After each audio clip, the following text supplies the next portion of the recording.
you so much to both of you for joining me. Ramya, I'd like to start with you because it is unusual to have a young woman in a startup, that too related to technology and science. What is the worst thing that you've ever heard from someone that you've asked for funding from? That's a good start, actually. Because, of course, being in the startup sector, we do tend to go to approach a lot of different investors.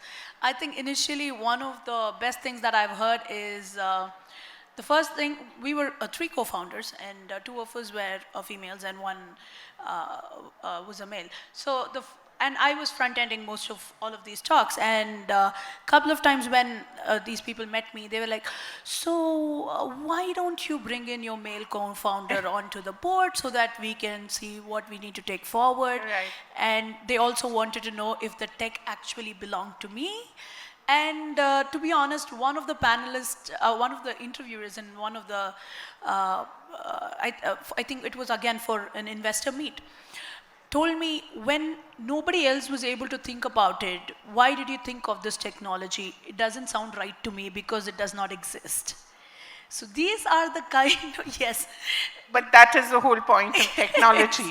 Yes, that's the whole point of innovation, right? You actually invent something that's not there. And bringing in a line of products, robotics or social robotics for in disability sector is a completely new line. And yeah, these are few of the many things that I actually came across. Do you laugh, or do you cringe, or do you get angry? I think as a woman who's always been, I think in common words, more, sadly this is the case, they tell that I am more like a man than a woman because you strive, you want to fight, and you want to fight for your rights. And this is how I was looked at. I think over a period of time, in like 20 odd years, you kind of tend to be able to handle it better. Like initially you'll get pissed, you'll get really annoyed, looking at the fact that even the basic things that we need to fight for, but eventually you'll be like, you know what, this is not the way to go. Let's take it, let's show how things work.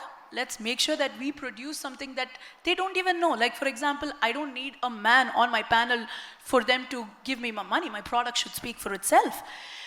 So I went about the fact that let's not lose it, but you know, let's focus on the point that we require. Nimaya is important, and that's what it requires. But I make sure that I spread this message everywhere I go. This doesn't even start with the panel members, or I'm just taking another second out of your time. At the very basic, like, and I think people in Chennai are kind of used to Ritchie Street. Ritchie Street is the place where you get all kind of electronics and anything that you require. So all I ended up asking was for a basic nose clip plier. And I also asked him for an industrial grade soldering rod with specification. The person behind the counter refused to sell it to me because I was a woman. He said, a woman will not know how to use this.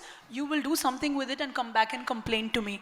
And another person behind the counter told me, ma'am, if you're looking for jewelry making, that's not the street, go to a different one. These are the stereotypes one has to live with. Sastra University for producing someone as talented and as spunky as you are. So well done.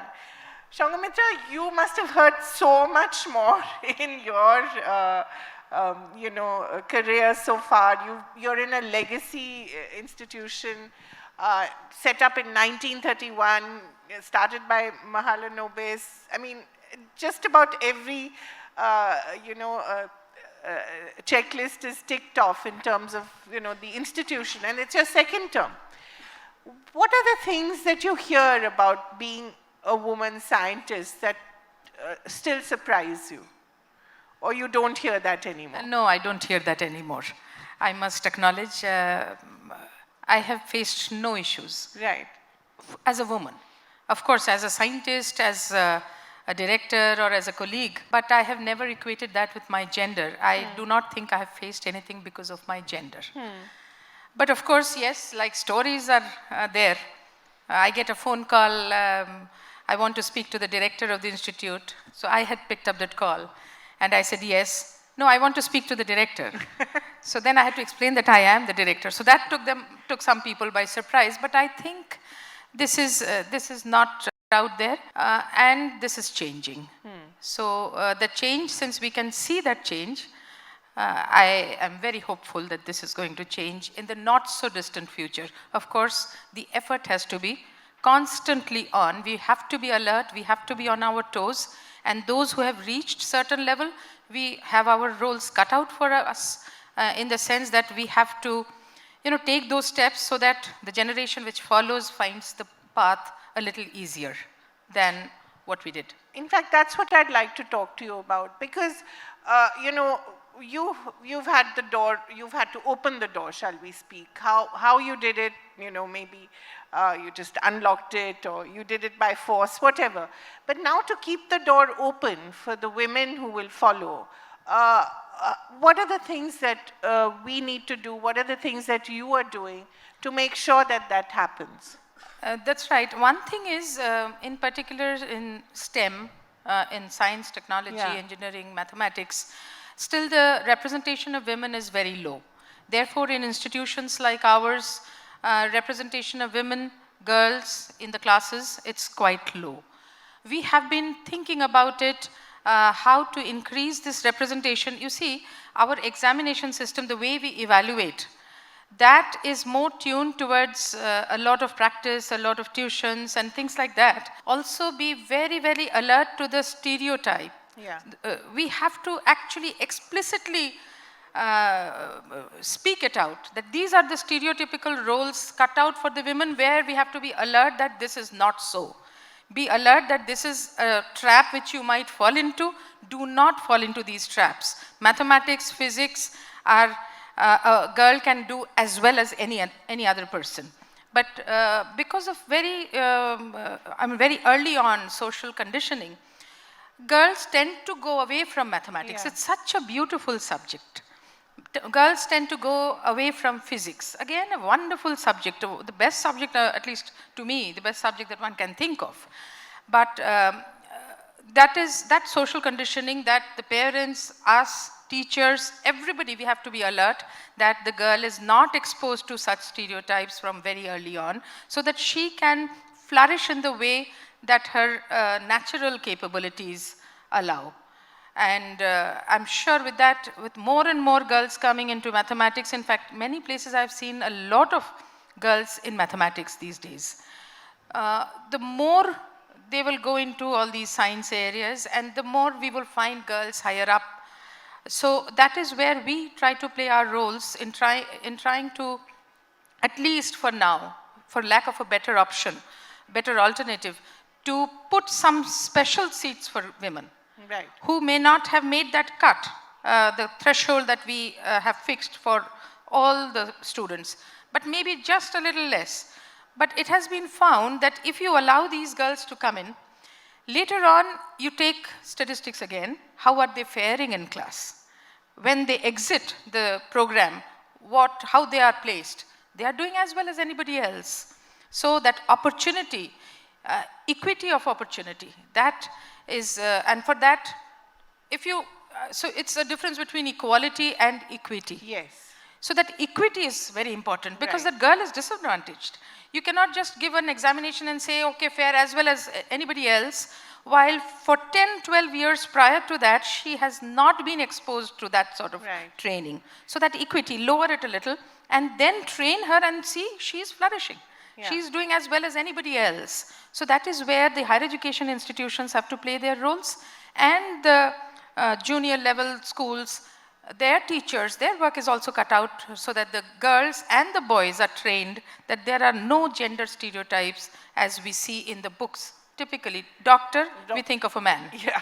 A nurse, a woman. A woman. Yeah. So these things have to be broken explicitly. Yes. That understanding and that explicit, it will not happen on its own, Right. unless we actually put policies in place to stop it. Right. The books have to be redone. Yeah. So these things we have to be conscious and explicitly take these steps. Ramya, you've had, you obviously must have excelled in maths and science when you were a child. Did you ever hear anything when you were growing up that, you know, this is not for you, or it's going to be tough, or did you have help when you were growing up to sort of guide you in this path? So this is a path that I've actually lived through. Yeah. So one of the things, as a bachelor's, actually my degree is in electrical engineering. Right. But the thing that I actually wanted to do was mechanical. So when it comes to, you're talking about maths and science, the moment mechanical comes into place. It's supposed to be, yes. yeah. But that's something that I really, really wanted to do. And the day I wanted to join mechanical engineering, the first thing my mom said is, there's no girls in the class. Don't join. That was like the go-to thing, because, and I was able to see that it did change a little bit, but it's not, there's still, the percentage is like 10 to 90 in a Right. mechanical class. And one of the things, so I made sure that I consciously changed my path, and in my master's I got into mechanical engineering, and that's how I took a master's in robotics, and then I continued, I pursued my PhD in mechanical. In fact, in Shastra I was one of the first one to have a PhD in the mechanical department as a woman, and I know Shastra just doesn't talk, right? You could see they sponsored all the changes that's required, and they made sure they supported me throughout, because that was required, and that is what, that conscious change is what that made me bring up this set of products. And I completely agree, ma'am, unless you have a conscious change in it, it's very difficult to, because somehow it's a taboo, right? It's okay to take electrical, it's okay to take electronics, especially computer science and IT, because it's like... Computers, of course. Yes, yeah. yes, because it's All you have to do is to sit and code. and it's a well-trodden path. Yeah. So people kind of think, okay, if you do this, then you will immediately be able to get a job in the software firms, and then you go ahead. That's, of course, that works. That's also STEM. But imagine if you had given the equal opportunity to women in every area, and right from social conditioning in at home to people in college and university and everything. Because as and when I moved from my BTech percentage, like the ratio of women to men in my class was 45 to 55. So that's quite good. But the moment I came to my MTech, because it was mechanical engineering, out of 20 people, 3 were girls. Okay. There was a sudden drop there. Yeah. And then in PhD, I was literally one of the very, very few to be a Yeah. woman. So we could very clearly see, and one of the reasons that's happening is because when you take, for example, as an electrical engineer, when I applied for when we had campus placements, I went through the entire process of interview, group discussion and everything. And once I got selected in one of the core electrical companies, in the last round they were like, oh, you're a woman, we can't give you this job. I'm like, you didn't realize that when I was writing the aptitude tests for some reason? You had to make me sit through 7 rounds and then suddenly tell me that... What was the justification? Because it's a field work and women are not capable of doing that. So be it with the electrical line, they're not capable. It's not, it's your safety. No, you're not capable. Right. That's the difference that brings in. So, yeah. So, Sanghamitra, also your work is interdisciplinary. I mean, it's not just it's biology, it's Computer science and computer biology. science, and it's a wonderful mix. This kind of interdisciplinary work. You talk a bit about that and the joy of bringing 2 or 3 kinds of disciplines together, as in fact Ramya has done as well. It's both social engineering as well as mechanical engineering. So that whole idea of interdisciplinary work is, there's so much fun in that, isn't it? There is so much of fun in that. Well, biology just happened, by chance when I had already become a faculty member. I was terrified of biology in my school. Terrified of several subjects except, of course, physics, mathematics, and the languages. You were always very good in them. I was good in physics and mathematics, yes, Right. and the languages. But anything that required memorization, I was very much afraid of that. But then what happened is I was doing computer science, I was developing algorithms which were like, classification algorithms, clustering algorithms. You have many, many things, and you want to classify. You want to say that these are the entities which belong to a particular class, etc. So we were developing algorithms for that, and I got a student who was had a biology background, and he convinced me that the work that we've been doing, the algorithms we've been developing, have a lot of applications in biology in analyzing biological data. So with You him, mean in the way that we feel, in the way that we think? No. In terms of molecules which are there inside the cell, Right. and each molecules actually there's technology by which you can measure, let's say, the concentration of the different molecules, etc. inside the cell when certain activities are happening, certain biochemical reactions are happening, and then, so for example, we have the genes. How much the gene is active? There is technology by which you can measure it. So therefore, in humans, there are about 30 of the order of 30,000 genes. So then you can measure the activity level of these 30,000 genes, and from there you might want to figure out which are the genes which have a particular, either it's very high or activity is very high or very low in certain disease conditions.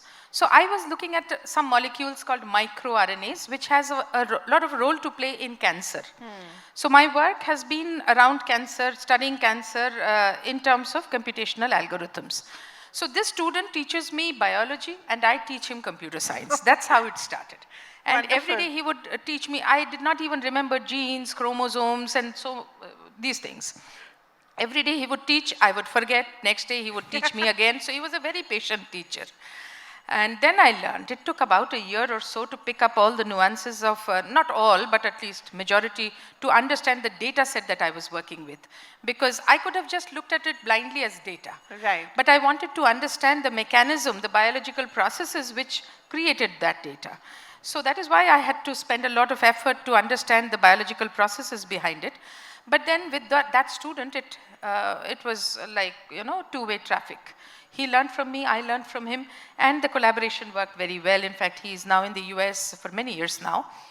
So that is how I got into this area, but this is a very, it sounds nice. Yeah. That interdisciplinary, transdisciplinary, collaboration, etc., it is very difficult to actually make it work. Because still now, in India at least, we lack that basic respect for the other discipline. Right. And we don't have opportunities as well. No, right? we We tend to work in silos. We work in silos, but that nobody has forced us to work in silos. Yeah, that of is course. silos we have created for ourselves. Right. And we have been unable to break those silos, so that is our problem. But that realization is there. People are now, collaborating across disciplines, across institutions, but not to the extent which is desirable. And for that, for example, a biologist has to respect the mathematician has to respect the computer scientist. Otherwise, with the availability of software everywhere, every domain expert thinks that I can do everything on my own, which is not correct. That is why the work is suboptimal. If a computer scientist sits with a statistician who sits with a biologist, and this group together solves a problem, then the quality of that work will be much higher. That is why we are working, but we are still not to that level. So that is where we have to change. For instance, in the West, in the US, there was this Bell Laboratories model where most of the interdisciplinary talk happened in the canteen, apparently. Exactly. And that's where a lot of inventions and innovations happen. Absolutely. The ideas get created in such informal interactions. Yeah. That, to the extent desirable, is not there still. Right. But nowadays you will see there are newer institutions which are coming up which do not have departments, they have schools. Yes. So an economist sitting beside a physicist, sitting beside a biologist, etc. And then they start talking. And then magic happens. So we are still waiting to get to that level, but we have to. What is the thing that has given you most joy when you've discovered something? What is it that's given you most joy? I mean, my work, as I said, because my work has been mostly related to cancer, one of our discoveries were a biomarker. And we were only doing computational algorithms, right? So we were on the computer, we were doing some simulation studies, etc. But our expertise ended there. We published. But a couple of years later, actually, we found that another group totally independently had validated that marker. That was for breast cancer. Right. So these are the things give you a lot of joy that the work that you're doing, you know, it has a place in that big scheme of Right. things. It's not, my research does not solve a problem fully. It is just a small piece of that puzzle, but that small, very important piece. So that is where we find a lot of pleasure from the work that we've been doing, because it's so real life, you can see, you can at least visualize the application. It's the same with you, Ramya, right? You can see the difference that you're making. Yes, I think that's one of the best thing is that when the parents call up or they come back with a feedback telling a child who is not able to imitate, but using our training system was able to imitate like ads on TV or whatever the mom was doing in the house, that is when it gives me the utmost satisfaction that, you know what, it makes a change to somebody who really, Right. really needs it. So that keeps me going, absolutely. I think that's one of the biggest things that keeps me going. Sanghamitra, the other problem has also always been of, you know, women reaching a ceiling after a point, you know, marriage, motherhood. There's always that tendency to drop off in any line of work. Do you see that still? Yes, it is still there.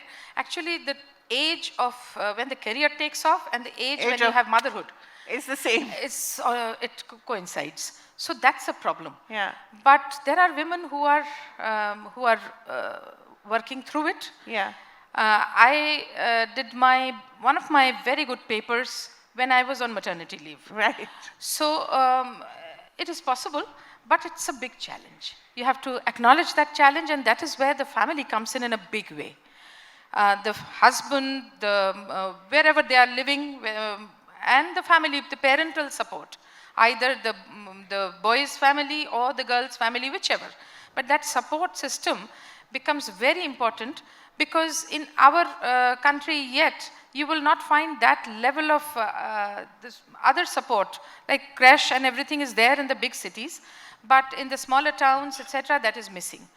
So that ecosystem has to be built.